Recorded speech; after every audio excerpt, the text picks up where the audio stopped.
안녕하세요. 먼저하십니다. 안녕하세요. 멍구리입니다. 자, 지금까지는 저희가 쉼없이 API, 이베스트 싱 API에 대해서 달려왔는데요. 네. 오늘은 조금 더 실전적인 이야기를 한번 해보도록 할게요. 네. 예, 머니버님은 API를 이용을 해서 엄청나게 많은 전략도 만드셨고, 네. 또 지금 현재 매매에서도 실전 활용을 하고 계신데, 네. 또 이제 많은 분들이 API를 이용을 해서 매매를 하려고 할 때, 네. 좀 안 해도 되는 실수들이나 뭐 이제 그런 것들을 하게 되잖아요. 그래서 그렇죠. 오늘 그 강의의 주제는 API를 이용하여 코딩할 때 조금 주의할 점? 뭐 이런 것들은 어떤 게 있을까요? 음, 어, 그렇게 얘기하시니까 너무 방대해가지고 무슨 얘기를 할지 모르겠는데, 일단, 일단 이베스트 API는 정말 이렇게 써보면,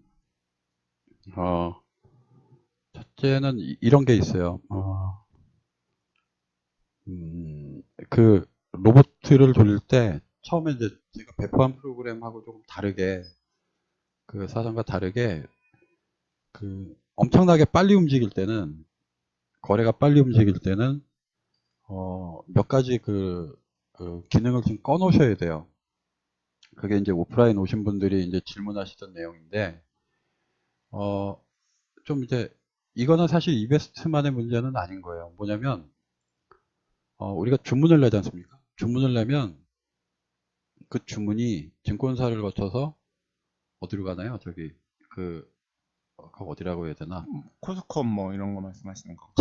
체결이 되는 곳이 있잖아요. 네, 거래소? 거래소로. 네. 그럼 이제 거래소라고 하고, 거기서 체결이 되면 그 다음에 이제 그 결과가 나한테 날라오고 이제 내 계좌에 이제 주식이 들어오는 건데, 이제 이 과정에서 우리가 주문을 내면 주문 번호라는 게 있어요. 이게 항상 주의하라고 말씀을 드리긴 했지만, 주문 번호가 먼저 오고 나서 체결이 되면 그 다음에 체결이 얼마나 됐다, 이게 날라오는 게 순서잖아요. 그런데 아침에 장 시작하자마자 막 한참 거래될 때는 내 주문 번호가 안 날라옵니다. 늦게 날라와요. 체결이 먼저 와. 황당하죠. 네. 그러니까 주문은 했어. 근데 주문 번호는 모르는데 체결이 됐다고만 날라와요. 그러면 지금 로봇은 다 어떤 식으로 지금 코드가 되어 있냐면, 내가 낸 주문 번호가 아니면 다 버리게 돼 있어요. 기록을 안 해요, DB에다가. 그 이유는 이제 이런 이유가 있어요.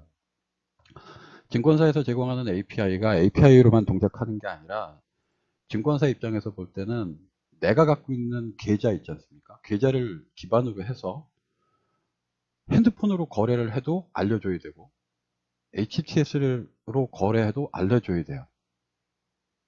무슨 말씀인지 아시겠죠? 그렇죠. 그러니까 그러니까 핸드폰으로 A라는 거래해도 내 PC에 켜져 있는 HTS로 나오잖아요. 그렇죠. 그러다 보니까 API도 예외는 아닌 거예요. 그래서 그렇게 설계가 되어 있기 때문에 제가 로봇을 만들 때 로봇가 낸 주문이 아니면 내가 관리할 필요가 없으니까 무시를 하라고 했었단 말이에요. 그죠? 사람이 독자적으로 거래를 할 수가 있으니까. 그걸 로봇가 받아가지고 자기가 그거 매도 치면 안 되잖아요. 또 그렇죠. 사람이 사놨는데. 예. 그러니까 이제 머리 지능이 있는 그 거래 주체가 둘이 되니까, 로봇가 거래하고 사람도 나도 거래할 거니까 이제 그런 이제 혼란이 발생한단 말이에요. 그래서 프로그램에는 로봇은 자기 자신이 낸 주문 번호 이외에 뭔가 체결됐다 날라오는 것들은 이건 내가 주문 낸 게 아니니까 안 해. 그러고 전부 다 이렇게 버리게 돼 있어요. 그런데 이게 아까 말씀드린 그 아침 시간에는 더군다나 이제 초단타 거래를 하시는 분들은 이게 이제 문제가 되는 거예요. 왜냐면 주문 번호를 모르는 상태에서 체결이 먼저 날라온다고. 자기가 낸 주문임에도 불구하고. 처음 짜실 때 좀 예. 당황하시는 분들이 있으시죠. 주문을 냈는데 주문 10개, 번호는 안 떨어졌는데 체결이 막 아니, 떨어지는 그런 그거조차 모르는 상황들. 게 가끔 이제 게시판에 질문 올라오는 게, 왜 10개가 주문이 나갔는데 3개밖에 안 갖고 있어요? 라는 질문이 있어요. 예, 예. 그게 그런 이유예요. 왜냐면 처음에는 저도 그게 그렇게 초단타로 돌리지를 않으니까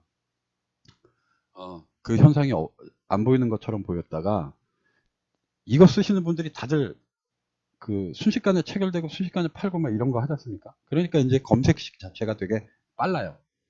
빠르니까 이제 그 초단타 매매를 하는 건데 그러다 보니까 그 증상이 나오는 거예요. 뭐냐면 주문 번호도 없는 상황에서 체결이 먼저 날라오는 거. 그리고 나서 알았죠. 아, 그러면 이제 거기를 지워야 되는 거예요. 그 로봇 중에 API 사용하실 때 주문 번호하고 상관없이 그냥 그 그 검사하는 부분으로 되어 있는데 그 부분을 다 빼셔야 돼요. 뭐 그래봤자 한 줄 코멘트 처리하면 이제 끝날 문제인데 그런데 그 다음에 이제 그걸 코멘트 처리하고 나면 이제 생기는 문제는 아까 말씀드린 그 문제가 바로 생겨요. 사람이 주문 낸 것도 얘가 팔아버리는 거지. 거기에 대한 각오는 하셔야 되는 거죠. 왜 그러냐면 이제 주문 번호로 하지 않으니까. 그 다음에 또 하나는 이게 아까 제가 말씀드리기에 그냥 계좌 하나에 HTS냐, 뭐 MTS냐, API냐 이렇게 묶여 있다고만 생각하시는데 그렇지 않아요. 계좌가 두 개 있으신 분 있지 않습니까? 우리가 이게 로그인 아이디로 하잖아요. 그래서 계좌를 두 개, 세 개 갖고 계신 분들이 있지 않습니까? 저도 몇 개, 두 개, 세 개씩 갖고 있는데. 그러면 첫 번째 계좌로 주문을 내도 두 번째 계좌로 API를 돌리고 있어도 걔가 걔를 받아요. 두 번째 애가 첫 번째 계좌를 통해서 주문을 낸 것도 다른 계좌에 걸려있는 API 프로그램이 수신을 합니다.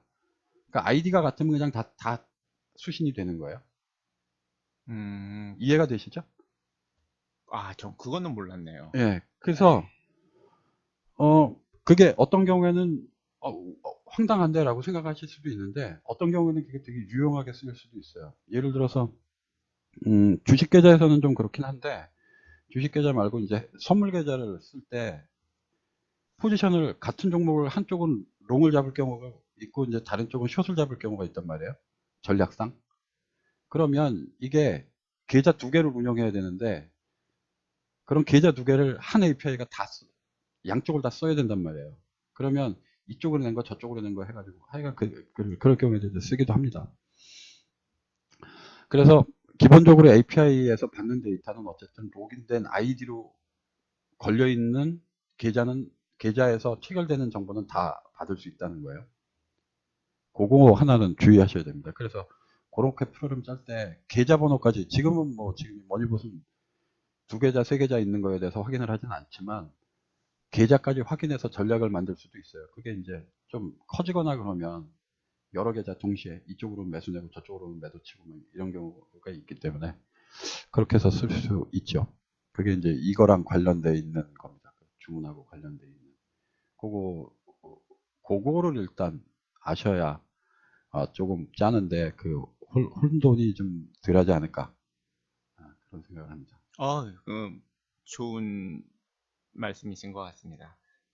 특히 이제 아침에 단타로 했을 때는 전 예전에 그거 재처리 했었거든요. 재처리. 네, 제철이라고 하면 저는 체결이 들어왔어요. 네. 그런데 주문번호가 내가 모르는 주문번호야. 그러면 재처리를 막 돌리는 거예요. 네. 재처리 돌렸다가 나중에 주문번호가 떨어지면은 재철에 있는 것들이랑 비교를 했죠. 참. 그러니까 그게 예, 저도 처음에는 왜 이런 현상이 나타나는지를 몰랐었거든요. 당연히 주문을 내면 주문 번호가 먼저 접수 오고 떨어지고 그렇죠. 체결 떨어질 줄 네. 알았는데 아침에 보면은 마구 떨어집니다. 마구 떨어져서 이게 뭐지? 하고 순서에 상관없이 했다가 날라오기 때문에 좀 예.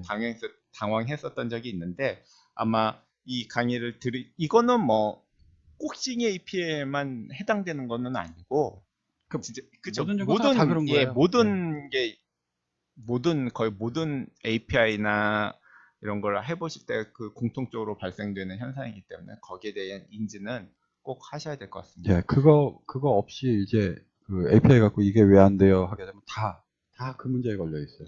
다. 그리고 또 뭐 API를 이용해서 뭐 코딩 했을 때 또 뭐 주의해야 될 점, 뭐 머니보님께서 하시다가 좀 이런 것들은 사람들이 좀 많이 저희 오프라인 강의 할 때도 많이 질문을 하고 실수를 하더라. 뭐 이런 것들 뭐 한두 개 정도 더 소개시켜 주실 수 있을까요? 글쎄요. 그러니까 그런 거를 가능하면 좀 줄이려고 프로그램을 공개한 건데, 음, 어, 그거 이외에는 뭐 특별히 문제가 되지는 않아요. 그러니까 거래하면서 그 타이밍에 관한 문제, 그게 제일 이해하기 어려운 문제였거든요. 이해하기 어렵고, 대신 이제 한번 알고 나면 이제 전략을 거기에 맞춰서 어느 경우에는 바꿔야 되는 수도 있어요. 그러니까 아까 말씀드렸듯이 초단타를 쳐야 된다 그러면 다른 건 포기해야 되는 거죠. 다른 건 포기해야 되는 거죠. 왜 그러냐면 걔가 그 계좌 어쨌든 간에 그 주문 번호를 다 무시하고 내가 주문 낸 것처럼 여겨야 되니까. 그래서 로보트가 초단타 치고 있는 상황에서 내가 뭘 샀다 그러면 이제 거기에 대한 그 뭐라 그래야 되나 어, 그 결과에 대해서 보장할 수가 없죠. 로보트가 알아서 처리해 버릴 거니까. 나는 얘를 손절 5%로 가져갈 거야 라고 손으로 샀는데 로보트에 돌리기는 3%도 돌려놨어요. 그러면 중간에 로보트가 냉큼 팔아먹고 말겠죠. 그러니까 전략 자체가 어느 정도는 또 수정을 살 수밖에 없고, 그렇죠. 자기 그거에 따라서. 그거 이외에, API를 쓰면서 그런 건, 일단은 제가 코드를, 이건 꽤 오래 전에 이제 그 게시판에 올랐던 것 중에 하나인데, 보시면 여기 XA 쿼리하고 XA 리얼이라는 거 있지 않습니까? 여기. 보시면 왜 이렇게 프로그램에 트라이를 많이 집어넣냐고 하시는 분들이 있어요. 여기 트라이, except. 이게. 근데 try except를 저렇게 많이 집어넣은 이유는 뭐냐면 일단은 에러가 안 나고 프로그램은 돌아야 되잖아요. 돌아야 되는데 저게 사실상 프로그램 짤 때 try except를 많이 쓰는 게 좋지는 않아요. 일단 속도상도 좀 문제는 있고 뭐 여러 가지 문제가 있을 수는 있는데 증권사 데이터가 가끔 가다가 꼭 그런 건 아닌데 어쩌다 한 번씩 그런 경우가 있습니다. 파싱이 안 되는 경우가 있어요. 그러니까 예를 들어서 이제 중간에 증권사가 그렇게 보냈을 수도 있고 아니면 글쎄, 통신상에 요즘은 그런 일은 없는데 어쨌든 간에 파싱이 안 되는 데이터가 날라올 수도 있어요. 여기 보면 인티자라고 써있는데 인티자가 아니지. 뭐 그런 경우가 있을 수가 있단 말이죠. 그래가지고 그런 케이스 어떻게 해? 에라 내고 프로그램을 세우면 안 되잖아요. 예, 예. 그러니까 이런 프로그램들은 중요한 점이 뭐냐면 그게 에러가 나서 그게 안 되면 안 되지 쓰면 안 되거든요. 그렇죠. 나머지 10개 는 중에 또 하나, 돌아가야 예, 되니까. 오류났다 그래가지고 해도 9개는 돌아야 돌아가야 되니까. 되니까. 그러니까 트라이 곰을 쓸 수밖에 없는 거예요. 에러 나도 그냥 안 난 척하고 진행하는 수밖에 없는 건데. 예, 근데 이제 이게 이제 언제가 문제가 되냐면 하나하나 디버깅 할 때 트라이문을 저렇게 써버리면 디버깅이 안 돼요. 에러가 안 난 것 같은데 왜 결과가 안 나오지? 그래서 혹시 그게 의문이 생기신다 그러면 이게 드라이문을 지워보고, 지워보고 그 다음에 이제 커맨드 창에서 실행해 보면 에러가 탁 나올 거란 말이죠. 이제 그때 이제 디버깅을 하시면 그것만 하시면 대부분 뭐랄까 어렵지 않게 여기 이 드린 이 프로그램이 이게 양이 이게 사실 작은 양은 아니거든요. 그렇죠. 예. 그 그러니까 머니버님께서 정말 오랫동안 만드셨고 또 굉장히 많은 분들이 피드백을 주셨잖아요. 그렇죠. 예, 그 그게 피드백 만들어서 예. 피드백 주신 거 반영하고 그렇게 해서 그래 이제 있는 코드이기 때문에 완성되었죠. 그러니까 이제 그것만 하시면 음, 요 트라이문만 좀 잘 해서 제거해서 좀 하시면 디버깅하는 데는 좀 도움이 될 거고. 근데 왜 안 돼? 그러니까 구동이 안 되고 안 되는 문제가 아니라 이제 매도가 뭔가 문제가 있는 경우는 전부 다 아까 말씀드린 타이밍 문제 예, 한번 고민해 보시라는 거. 저 그다음에 트라이문도 진짜 마음에 와닿는 게 있습니다.